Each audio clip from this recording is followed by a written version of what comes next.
My dear Kibo family members, good morning.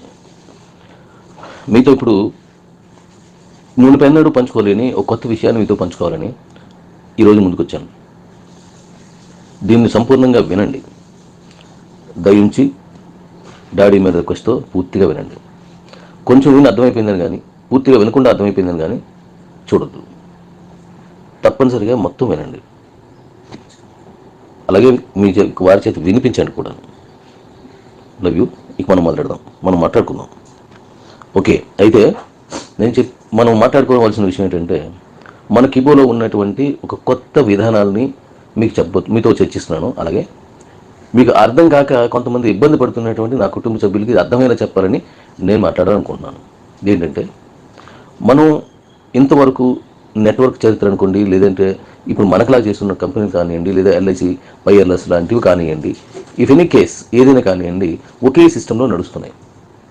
ఆ system ఏంటంటే ముందు వచ్చిన వాళ్ళు సీనియరు, తర్వాత వచ్చిన వాళ్ళందరూ జూనియర్స్. ఆ చెట్టు చివరికి వెళ్ళేసరికి బాగా జూనియర్ అయిపోతున్నాడు. కింద ఉన్న వాళ్ళు చేసినటువంటి దాని మీద పైన ఉన్న వాళ్ళందరికీ డబ్బులు వెళ్తాయి. లేదా లైఫ్ అనుకోండి, లైఫ్ ఉంటుంది. అంటే పైన ఉన్న వాళ్ళకి మాత్రమే లైఫ్ ఉంటుంది. కింద ఉన్న వాళ్ళు వాళ్ళ పల్లకీలు మోసేటువంటి వారిగా వీళ్ళు ఉండిపోతారు. ఇది నిజం, ఇది యథార్థం, ఇది మీ అందరికీ తెలుసు. దీన్ని తప్పించాలని, తన జీవితంలో నుంచి దీన్ని ప్రారంభాలని, నా పైన ఉన్నవాడి కంటే నేను గొప్పగా ఉండాలంటే నాకున్న అవకాశం ఏంటి అని వారు ఆలోచిస్తున్నప్పుడు, వేరే కంపెనీని, కొత్తగా ప్రవేశపెట్టిన కంపెనీ లేదా గొప్పగా నడుస్తున్న కంపెనీలో తిని వెళ్ళి అక్కడొక అకౌంట్ లేదా ఐడి లేదా జాయినింగ్ తీసుకొని ఈ కంపెనీలో ఉన్న వాళ్ళందరినీ పట్టుకొచ్చి వాళ్ళ కింద వేసుకోవడం. అప్పుడు ఏమవుతారంటే వాళ్ళు సీనియర్ అవుతాడు. ఆ పైన ఉన్న కింద ఇక్కడ ఈ కంపెనీ ముందు మొదటి కంపెనీలో పైన ఉన్నవాడు కిందకి రాడు, ఎందుకంటే అక్కడ మీద ఉన్నాడు. కానీ అదే మొదటి కంపెనీలో కింద ఉన్నవాడు పైకి వెళ్ళడు, ఎందుకంటే అది దాని సిస్టాలు అంతే. కాబట్టి అందుకోసం మనం వేరే కంపెనీలోకి వెళ్ళి మనం అక్కడేమో ముందుగా వెళ్ళిపోయినట్లయితే వీళ్ళందరినీ తీసుకొచ్చి అక్కడ పెట్టేస్తే మళ్ళీ వీళ్ళందరికీ నేను నాయకుడిని అవుతాను, నేను సీనియర్ అవుతాను, నాకు ఎక్కువ డబ్బులు వస్తాయి. ఈ ఆలోచనతో వీళ్ళు వెళ్తారు, వీళ్ళని తీసుకొచ్చిస్తారు. సరే, అక్కడికి వెళ్ళాడు, తను సీరియస్ అయ్యాడు. రెండో కంపెనీ గురించి మాట్లాడుతున్నాను. మొదటి కంపెనీలో ఒకటి సీనియర్, రెండో కంపెనీలో ఉన్నాడు ఇంకొకటి సీనియర్. ఇప్పుడు మళ్ళీ ఇక్కడ కూడా యథార్థంగా మళ్ళీ కింద ఉన్న వాళ్ళందరూ జూనియర్స్ అవుతారు, వీళ్ళకంటే ఎక్కువ పైన ఉన్నోడికి డబ్బులు వస్తాయి. ఇప్పుడు మూడో కంపెనీ ఇంకోటి వస్తుంది. ఆ కంపెనీలోకి ఇందులో కొంతమంది వెళ్ళి వీళ్ళందరినీ పట్టుకుపోతారు. మరి మొదటి కంపెనీలో ఎంతమంది ఉంటారు? ఉండరు. అందులో ఉన్న సీనియర్కి ఆ స్థాయి, లేదంటే ఆ డబ్బు, లేదంటే ఆ పదవి, లేదంటే ఆ ఉన్నతమైనటువంటి స్థితి ఎలా ఉంటుంది? వీళ్ళందరూ వెళ్ళిపోయిన తర్వాత అది ఉండదు, ఆ కంపెనీ కూడా ఉండకపోవచ్చు. ఇప్పుడు రెండో కంపెనీలో మళ్ళీ వెళ్ళాడు. కొన్ని ఎక్కడైనా సరిగా ఉన్నారు, మళ్ళీ ఇక్కడ ఉన్నది మూడు గంటలకు వెళ్తారు. మళ్ళీ ఒకటో కంపెనీకి ఎటువంటి నష్టం వచ్చిందో రెండో కంపెనీలో పనిచేస్తున్న వాళ్ళకి అటువంటి నష్టం వస్తుంది. మూడో కంపెనీలోకి వెళ్ళారు. ఇప్పుడు 3 తర్వాత 4, 5, 8, 9, 10, 100 కంపెనీలు వచ్చేస్తాయి. వీళ్ళన్నింటిలో ఒకటే సిస్టమ్ అనమాట. ముందు వెళ్ళిన వాడు పైన ఉంటాడు, తర్వాత వచ్చిన అందరూ కింద ఉంటారు. పైన అంటే అర్థం ఏంటంటే స్థితి కాదు, డబ్బులు, ఆదాయ వనరులు, గౌరవ మర్యాదలు. మరి ఇప్పుడు 100 కంపెనీలోకి 100 మంది సీనియర్స్ ఉంటే మిగతా అందరూ జూనియర్స్ కదా. అప్పుడు 101ది 102ది వస్తాయి. మళ్ళీ వీళ్ళందరూ వెళ్తారంటే మనం తేనెటీగల మాదిరిగా మనం ఒక పట్టు నుంచి మరో పట్టులోకి వెళ్ళిపోతూనే ఉండాలి. ఒక కొమ్మను ఎప్పుడు ఉండడానికి అవుతుంది.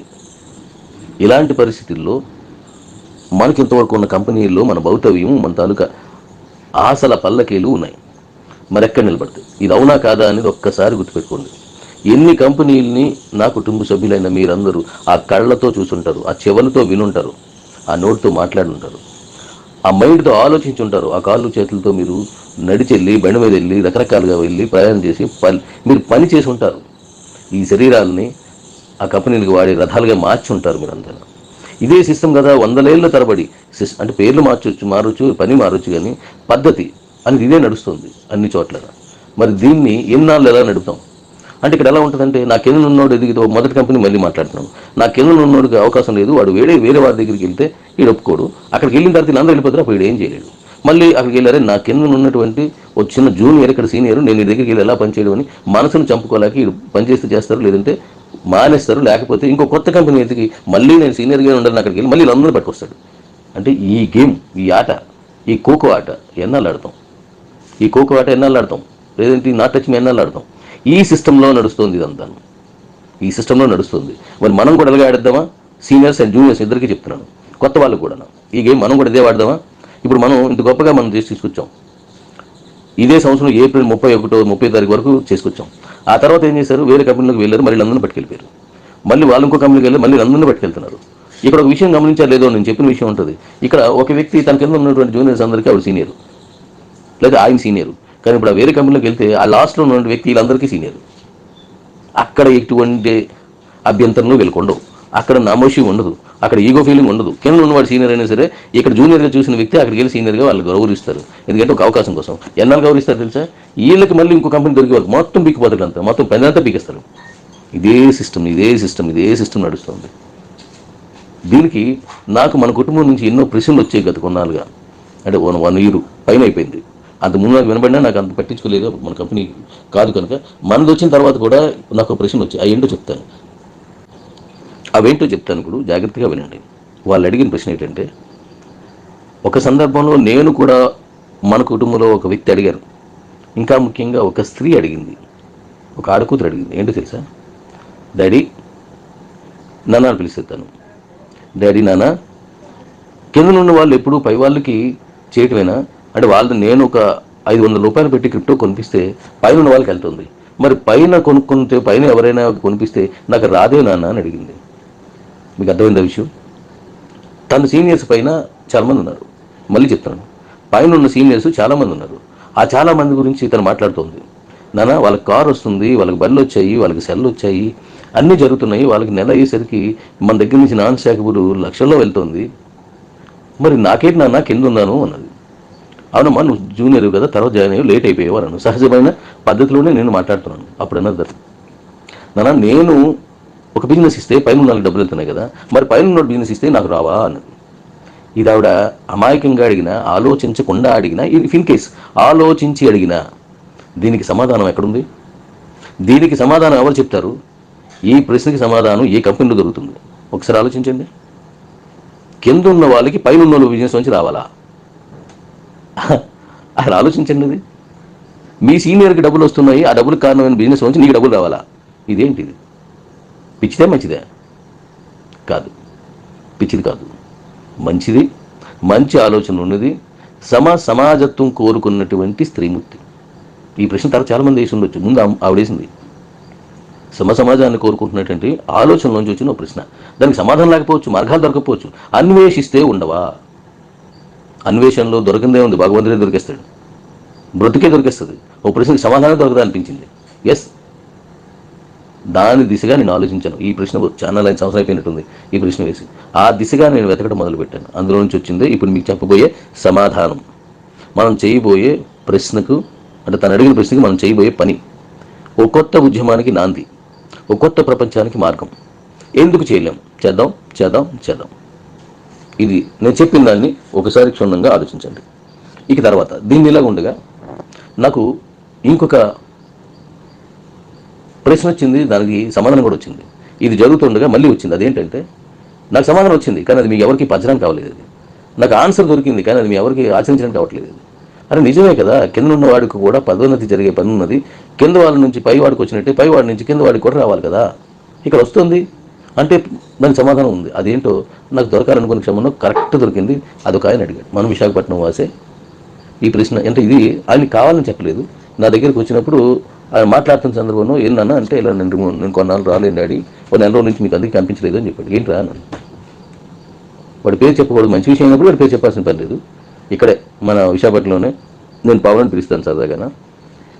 వాడు ఏమన్నాడంటే, నాన్న నేను ఎగ్జామ్కి ప్రిపేర్ అవుతున్నాను, వాడొక సంస్థలో చివరిలోని కానిస్టేబుల్, నేను ఎగ్జామ్కి ప్రిపేర్ అవుతున్నాను నాన్న అన్నాడు. దీనికి రా అన్నాను. అంటే ఇప్పుడు నేను కానిస్టేబుల్ని, ఆ పైన ఉన్న స్థాయికి వెళ్ళాలంటే నేను మళ్ళీ పరీక్షలు రాస్తాను. అయితే ఏమవుతుంది రా, వస్తుంది. మరి ఇప్పుడు నీతో ఉన్న సహచరులు అందరూ, ఒకవేళ నాకు అదే ఆఫీసులోకి అదే సెక్షన్లోకి నన్ను పంపిస్తే నాకు ఇందులో పాస్ అయిపోయిన తర్వాత వాళ్ళందరూ నా సబార్డినేట్స్, అంటే నా కింద ఉంటారు అన్నమాట అని చెప్పేసి ఆ తర్వాత క్రమంలో వాడు వెళ్ళిపోయాడు. ఆ తర్వాత నాకు అర్థమైంది, ఎస్ కదా, మరి ఇప్పుడు నా దగ్గర లక్షలాది మంది ఉన్నారు, మరి వీళ్ళకు కూడా నేను అవకాశం ఇస్తే, ఆ ఎగ్జామ్కి అవకాశం ఇస్తే, మరి వీళ్ళు వాళ్ళకి ఎందుకు తేరాలేరు? కింద ఉన్నవాడికి పైన ఉన్నవాడికి కింద ఉన్నవాడి దగ్గర నుంచి ఎప్పుడు ఆదాయం రావాలా, పైన ఉన్నవాడి నుంచి కింద ఉన్నవాడికి రాదా, ఎందుకు రాదు అనే ప్రశ్నకు ఒక దారి దొరికింది. That's all. నేను ప్రారంభించాను. అదే ఇప్పుడు మీకు చెప్తున్నాను, అదే ఇప్పుడు మనం చేద్దాం. ఇప్పుడు జాగ్రత్తగా వినండి. మీరు పైన ఉన్న వాళ్ళు మిమ్మల్ని తీసుకొచ్చారు, మీ కింద ఉన్న వాళ్ళ గురించి మీరు తీసుకొచ్చారు. అంటే మీ కింద ఉన్న వాళ్ళ నుంచి మీకు వస్తుంది, మీ నుంచి పైకి వెళ్తుంది. మరి పైన ఒకడు కారులో తిరుగుతున్నాడు, ఆ తర్వాత ఒకడు బండిలో తిరుగుతున్నాడు. ఏం వాళ్ళు మనకి ఇవ్వరా? తీసుకుందాం, వాళ్ళ దగ్గర నుంచి కూడా తీసుకుందాం. అదే ఆలోచనతో నేను ఇప్పుడు కొత్తగా పెట్టే రెఫరల్స్ అన్నింటినీ మార్చాను. ఎప్పుడు వాడే ఇవ్వాలా, ఎప్పుడు ఆడే ఇవ్వాలా, వాడికి నేనే ఇస్తానని స్థాయికి తీసుకొచ్చాను నేను. ఇప్పుడు మనం ఇచ్చిన రెఫరల్స్కి సీనియర్ తీసుకోవాలి, జూనియర్ ఇవ్వాలి, ఈ నథింగ్ ఏం లేవు. సీనియర్ ఇవ్వాలి, జూనియర్ తీసుకోవాలి, ఏం అవసరం లేదు. నీకు నచ్చినట్టు ఇచ్చుకోవు. కింద ఉన్నవాడికి పైన ఉన్నవాడు ఎలా ఇచ్చే రైట్ ఉంటుందో అట్టగా ఉన్నవాడు పైన ఉన్నవాడికి కూడా ఇచ్చేది. కింద ఉన్నవాడికి మీద ఇస్తున్నట్టే మీద వాడు కిందకి ఇస్తున్నాడు. అలాగే కింద ఉన్నవాడు కూడా పైన ఉన్నవాడికి ఎందుకు రిఫర్ అవ్వకూడదు అనుకున్న స్థాయిలోకి తీసుకొచ్చాం. ఇవాళ మన మూడు తరగతి దాన్ని ఇచ్చాం, చిత్తక్ కొట్టేస్తుంది. అది ఎన్ని రీసెన్స్ అయ్యాయంటే నాకు తెలిసి అది ఎన్నయ్యో కుమ్మేస్తున్నాయి అవన్నీ. అంటే ఒక అనగారిన బ్రతుకులు, అనగారిన మనసుల్లో కసి పేరుకుపోతే ఆ కసి పవర్ ఎంతో నాకు కనబడుతుంది. చితకొడేస్తున్నారు రెఫరెన్స్ని. అలాగే పైన వాళ్ళు కొంత రోధన వ్యధ పడుతున్న వాళ్ళు కూడా ఉన్నారు. ఆఫ్ కోర్స్ మరి వాళ్ళు పల్లకి ఎక్కిన నన్ను వీళ్ళు మోసారు కదా, ఇప్పుడు మీరు పోయండి. మరో కంపెనీకి వెళ్తే మీరు మోస్తారా? ఇదే జూనియర్ వేరే కంపెనీకి వెళ్ళి అక్కడ జాయిన్ అయిపోయి నీకు రిఫర్ ఇస్తే వెళ్ళి అక్కడ కింద ఉంటావా? నీ కంపెనీ ఉండకూడదా? రెండు ఒకే సమాజంలో మనం చూడట్లేదా? పేద ధనికుడు పేదోడు అవ్వట్లేదా? పేదోడు ధనికుడు అవ్వట్లేదా? చిన్న స్థాయిడు గొప్పడు అవ్వట్లేదు, గొప్పడు చిన్న స్థాయి అవ్వట్లేదా? అనగారిన వర్గాల్లో ఉన్న వాళ్ళు అధికారానికి ఎక్కలేదా? అధికారంలో ఉన్న వాళ్ళు అనగారపడలేదా? మరి అలాంటిది మన కంపెనీలో ఈ రెండింటిని కలిసి వెళ్తే ఒకే సమాజంగా ఎందుకు నిలబడదు? నిలబడింది. ఇక్కడ ఇంతవరకు మనం మాట్లాడిన వేరే ప్రశ్నకు మళ్ళీ ఇప్పుడు సమాధానం చెప్తాను నేను. ఇక్కడ వేరే ప్రశ్న నాకు ఉత్పన్నమైంది, దానికి మళ్ళీ ఇప్పుడు నేను సమాధానం చెప్తాను. ఆ ప్రశ్న ఏంటంటే, ఈరోజు నేను జూనియర్ అన్నవాడికి నువ్వు పైన ఉన్నవాడికి ఇచ్చుకో అని మాట్లాడగలుగుతున్నటువంటి అవకాశం ఇచ్చిన వాడు సీనియర్. జాగ్రత్తగా వినండి. ఉదాహరణకి మన కంపెనీలో జానీ బేగం ఉంది. తనకి మనుగురు రాజుగారి లైన్లో నుంచి తను మన సంస్థలోనూ వచ్చింది. తన నుంచి ఇటు వెస్ట్ గోదావరి మీదుగా ఒడిశాను, అలాగే చిత్తూరు మీదుగా అనేక ఏరియాలు, వేరే రాష్ట్రాల నుంచి వేరే లైన్లోకి తన టీమ్స్ వెళ్ళాయి. ఇప్పుడు నేను తీసుకుని దీనికి ముందు వేరే కంపెనీలకు వెళ్ళిపోతే ఈ అమ్మాయి కింద ఉన్నటువంటి వాళ్ళు వేరే కంపెనీకి వెళ్ళారు. ఈ 4 నెలల్లో వాళ్ళకి ఈవిడేమో ఇక్కడ సీనియర్, అక్కడికి వెళ్తే వీడు వారు తనకు సీనియర్. అది కదా. ఇక్కడేమో బేగం డాడీ సీనియర్, ఇక్కడ ఎవరైతే జూనియర్గా ఉన్నారో వారి ఇల్లు అక్కడేమో జాయిన్ అయితే, ఈ అమ్మాయి ఇల్లు అక్కడ జాయిన్ అయింది, ఇక్కడ తను సీనియర్. యాక్సెప్ట్ చేశారు, హ్యాపీగా పని చేస్తున్నారు, కుమ్మేస్తున్నారు. పెయిన్ రాదు కూడా. కానీ ఇదే టీంలో ఎవరైనా సరే ఉదాహరణకి రిఫరల్ ఇచ్చారనుకోండి, అమ్మాయికి కోపం వస్తుంది, అరిచేయాలనిపిస్తుంది. ఎందుకు? నువ్వు నా జూనియర్వి. ఈ పాయింట్ వినండి. నువ్వు నా జూనియర్. ఉదాహరణ చెప్తున్నాను, అమ్మాయికి దీనికి సంబంధం లేదు, ఉదాహరణకు మాత్రం చెప్తున్నాను. నా జూనియర్ నువ్వు నాకు ఇవ్వడం ఏంటి? నువ్వు కింద కదా ఉండాలి. మరి ఆ కింద ఉన్నవాడు వేరే కంపెనీకి అయితే అమ్మాయిల కింద ఉంటుంది, లేదా ఈ అబ్బాయిల కింద ఉంటాడు. ఏంటిది ఈ బానిసత్వం? ఇక్కడైతే పర్లేదు, ఇక్కడైతే ఇబ్బంది, అక్కడైతే ఓకేనా? ఎస్, ఓకే, అలాగే నడుస్తుంది. దాన్ని మార్చాను కూడా. ఏంటో తెలుసా? ఇప్పుడు మన బేగం కింద ఉన్నటువంటి మొత్తం టీంలో ఎవరు ఎప్పుడు ఎక్కడ ఏది కొన్న ఆమెన ఏం చేసినా రేపు రానున్న 300 ప్రాజెక్టులో ఎవరు ఏ చర్య చేసినా ఈ అమ్మాయికి ఇన్కమ్ వచ్చేలా చేశాను. That's means that name is the mother line ఇన్కమ్ని ఇక్కడ మనం అలాగే ఉంచాం. ఎందుకో తెలుసా? బేగం లేకపోతే ఈ కింద వాళ్ళు ఎవరు నాకు తెలియదు, నాకు ఒక్కడ తెలియదు. వాళ్ళు పుట్టుకు తెలియదు, వాడు పూర్వం తెలియదు, ఏం తెలియదు. కానీ వాళ్ళు తినడానికి కారణం ఒకే ఒక వ్యక్తి. ఈ పాయింట్ ఆఫ్ వ్యూలో బేగం. మరి తను విత్తనాలు వేసుకుంది, ఒక వృక్షాన్ని నిర్మించుకుంది, ఒక గొప్ప వనంలో తయారు చేసింది. మరి ఆ వనంలోంచి పండే పంటల్లో తనకి ఎటువంటి లాభం లేకుండా మళ్ళీ సపరేట్ చేసేస్తే కష్టం, నష్టం, తప్పు. అందుకనే బేగం గారి కింద ఉన్న ప్రతి ఒక్కడి నుంచి ఈ అమ్మాయికి రావాల్సిందే అనేట్టుగా దీన్ని తిరగరాసాం. మదర్ లైన్ ఇన్కమ్ అని, రెఫరల్ లైన్ ఇన్కమ్ అని 2 రకాలుగా పెట్టాం. 3ది కూడా వస్తుంది. మరి ఇది బాగుంది కదా. దీనికోసం వేరే కంపెనీలోకి వెళ్ళిపోవాల్సిన పని లేదు కదా. నీ జూనియర్ వేరే దగ్గరికి వెళ్తే నువ్వు బాధపడాల్సిన పని లేదు కదా. నీ కంపెనీలో ఉన్నాడు, నీకు ఆడు సీనియర్ అయ్యాడు, కానీ ఆడు చేసే ప్రతి పని మీద నీకు మళ్ళీ ఓ జూనియర్ ఇచ్చే ఆదాయం నీకు వస్తూనే ఉంటుంది.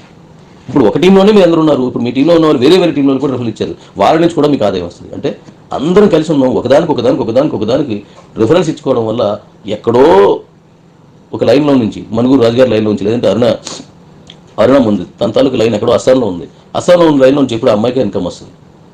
మరి బేగం తాలూకు లైన్ ముంబైలో ఉందని చరణ్కి వెళ్దు, అస్సాంలో ఉందని బేగం గారికి రాదు. కానీ ఇప్పుడు ఏముంది, బేగం డౌన్ లైన్ ఒకరు తీసుకెళ్ళి ఎక్కడో ఇస్తే అక్కడి నుంచి ఇక్కడికి వస్తుంది మదర్ లైన్. ఇక్కడి నుంచి అక్కడికి వెళ్తుంది అరుణం కూడా మదర్ లైన్. అంటే నువ్వు వాళ్ళ తాలూకు అభివృద్ధికి, లేదా మన కంపెనీలో వాళ్ళ ఐడి జన్మానికి నువ్వు కారణం, ఐడి జన్మానికి కారణమైన నీకు నిరంతరం నీకు ఆదాయం ఇస్తూనే ఉండేలా చేసాం. కానీ చివరిలో ఉన్నాడు వేరే కంపెనీని ఎత్తుకొని అక్కడికి వెళ్ళి కొత్తగా నేను గొప్ప అవ్వాలని చూస్తూ వీళ్ళందరినీ తీసుకెళ్ళి పాడు చేయడం కంటే నువ్వు ఎక్కడే ఉండు, కానీ ఎక్కడి నుంచి కూడా నీ సీనియర్ నుంచి నీకు డబ్బులు వచ్చేటట్టుగా నీకు రెఫరల్ ఇస్తాను, కొట్టాలని చెప్పాను. కొడుతున్నారు అంతే. కొట్టాడు. ఈ ఒక్క రెఫరల్తో అయిపోదు. మరో రెఫరల్ ఇస్తున్నాను 300 వరకు ఇస్తూనే ఉంటాను. ఏమో 300 మళ్ళీ కొత్త నెంబర్లోకి వస్తే మళ్ళీ వస్తుంటాయి, మళ్ళీ వస్తూనే ఉంటాయి. కాబట్టి ఒకే ఫ్యామిలీలో అనేక మల్టిపుల్ చాయిస్ని తీసుకునేలా దీన్ని డిజైన్ చేసాం. దీనికి కారణం మీకు ముందు చెప్పాను కదా, ఒక అమ్మాయి అడిగింది, నాన్న నా సీనియర్ నుంచి నాకేం రావాలి. నాన్న ఇప్పుడు చెప్తున్నాను వస్తున్నారా, నీకు వస్తున్నారా నాన్న, వస్తాయి చేయండి. మళ్ళీ ఇంకో రిఫల్ రెడీగా ఉన్నది, అది కూడా రెడీ చేస్తాను. 21 రెడీగా ఉన్నాయి, 21 ఇప్పుడు 2 వాడము 3 వాడము, మిగతా అన్ని ప్రాసెస్ వచ్చేస్తాను. మళ్ళీ వస్తూనే ఉంటాయి. ఒక్కటి మాత్రం పెట్టుకుంచుకోండి, పని చేసిన వాడికే ఇందులో పల్లకీలు రెడీగా ఉంటాయి. That is Kibo. పని చేసిన వాడికే పల్లకీలు రెడీగా సిద్ధం చేస్తున్నాను, అందులో ఎక్కండి, పని చేసుకోండి. మరొకరికి కూడా మీరు అవకాశం ఇవ్వండి. మీరు చెప్పింది వాళ్ళు విన్నారు కదా, వాళ్ళ దగ్గర కూడా మీకు అవకాశం వచ్చినప్పుడు తీసుకోండి, మీ ఇష్టం. ఇందులో నిరంతరం అలర్ట్గా ఉన్నవాడికే మంచి భవిష్యత్తు ఉండేలా చూస్తున్నాను. అయితే కొన్నాళ్ళు అయిపోతే నాలో శక్తి, నాలో వేడి తగ్గిపోతే మరి నేను ఎప్పుడు అలర్ట్గా ఉండలేను. మరేంటి, నీ మదర్ లైన్, నీ ఫంక్షన్ లైఫ్, మీ తాత తల్లిదండ్రులు ఇచ్చినటువంటి అనువంశిక ఆదాయం లాంటిది మదర్ లైన్ యాజ్ టీజ్గా ఉంచేశాను. సరిపరా చేయండి, చేసి ముందు తీసుకెళ్ళండి. నెక్స్ట్ వచ్చే ప్రతి అవకాశాన్ని వాడేసుకోండి. ఇప్పుడు మీకు ఇవ్వాల్సినటువంటి దాని అన్నింటినీ ఇప్పుడు నేను ఒక టీం ఏర్పాటు చేశాను కాబట్టి నాన్ సాకబుల్ ఏది ఉండిపోయినా, ఎన్ని టైప్ ఆఫ్ పెండింగ్స్ ఏమి ఉండిపోయినా మొత్తం క్లియర్ చేసేద్దాం. ఆ తర్వాత అది చేస్తుండగానే మీకు కాయిన్స్ మీకు అమ్ముకోవడానికి ఇచ్చేస్తాను, మీరు అమ్ముకోండి, కొనుక్కోండి, చేసుకోండి. అలాగే మీ కాయిన్స్ ఇచ్చే లోపు వీలు ఉన్నంత వరకు కొత్త ఎక్స్చేంజ్లు వేరే 30 చెప్పాను కదా, అందులో కొన్ని ఇచ్చేయడానికి ఇప్పుడు రెడీ చేస్తాను. అలాగే వాటిని కూడా మీకు అందజేస్తాను. జాగ్రత్తగా కంప్లీట్ చేయండి. ఈ విషయాన్ని అందరికీ వెలిడేట్ చేయండి. అలాగే ఇప్పుడు నేను మాట్లాడుతున్న ఈ టీంలో ఉన్న యూట్యూబర్స్కు ప్రత్యేకించి నా ప్రాణ సమానం లాంటి నా కుటుంబ సభ్యులు మీకు మన కంపెనీ స్థాయికి రావడానికి మీరే, అది విమర్శ అయినా సద్విమర్శ అయినా ప్రోత్సాహం అయినా ప్రోద్బలమైనా మీరు ఇచ్చింది ప్రతిదీ నేను మర్చిపోలేను. సో నాకు ఇంకో సైన్ చేసి పెట్టండి. ఇప్పుడు నేను మాట్లాడింది మన వాళ్ళందరికీ చీరలు చేయండి. మంచని మీకు అనిపిస్తే డాడీస్ లేదా డిలీట్ చేసి పారేయండి. నేను చెప్పింది తప్పు. ఎప్పుడు కూడా పైనుండి వాడి తల మీద కింద ఉన్న తల మీద తీసి తొక్కాలి. ఆడి కోపం వస్తుంది, ఆడికి మంట వస్తుంది, వేరే కంపెనీకి వెళ్ళి మన తల మీద మళ్ళీ ఆడు ఎక్కి తొక్కాలి. ఈ సిస్టంలోనే వెళ్దామంటే డిలీట్ మై వాయిస్. బట్ ఇది కరెక్ట్. కింద వాడికి పైకి పైన మీ తాత దగ్గర పనిచేశారు, ఇప్పుడు నువ్వు నా దగ్గర పనిచేస్తున్నావు. రేపు పొద్దున్న నా మనోళ్ళు నీ మనోళ్ళ దగ్గర పనిచేస్తారు. ఇది సమాజం ఎన్నో ఏళ్ళగా నడుస్తున్నటువంటి ఒక విధానం. దీన్ని తప్పించడానికి మనం అని అనుకున్నావా? ఇది అందరికీ పంచు, అందరికీ దీంట్లో నుంచి అవగాహన పెంచు. అరే మన సంవత్సరంలో ఒక నడుస్తుంది గవర్నమెంట్ ఎంప్లాయ్మెంట్, లేదంటే ప్రైవేట్ దీంట్లో ఉన్నవి ఎన్నో చోట్ల నడుస్తుంది. లేదంటే ఒక లాయర్గా ఉన్నటువంటి వ్యక్తి కూడా జడ్జి అవుతున్నారు. అంతవరకు ఉన్న సహచరంగా ఉన్నటువంటి లాయర్స్ అందరూ జడ్జిగా తనను గౌరవిస్తున్నారు. కేంద్రంలో ఎంప్లాయ్ ఉద్యోగం రాసిన తర్వాత మేనేజర్ అవుతున్నాడు. మరి గవర్నమెంట్ అంబేద్కర్ గారు రాసినటువంటి ఆ చట్టమే ఇంత చక్కగా ఉన్నప్పుడు ఆ చట్టంలో నుంచి ఉన్నటువంటి ఆ ఆలోచన తీసుకొని మనం ఎందుకు అంబేద్కర్ గారు చెప్పిన విధాన్ని పాటించకూడదు అని అనిపించింది. వెంటనే నేను మొదలుపెట్టాను. ఇది తప్పు అనిపిస్తే ఈ డాడీని క్షమించండి, ఇది కరెక్ట్ అనుకున్నట్టయితే నాతో కలిసి పరిగెదానండి, కుమ్మెదనండి. Thank you daddies, thank you. White paper కూడా వచ్చింది, అది కూడా నెక్స్ట్ ఇచ్చేస్తాను. రెడీ అయిపోయింది, ఇచ్చేస్తాను.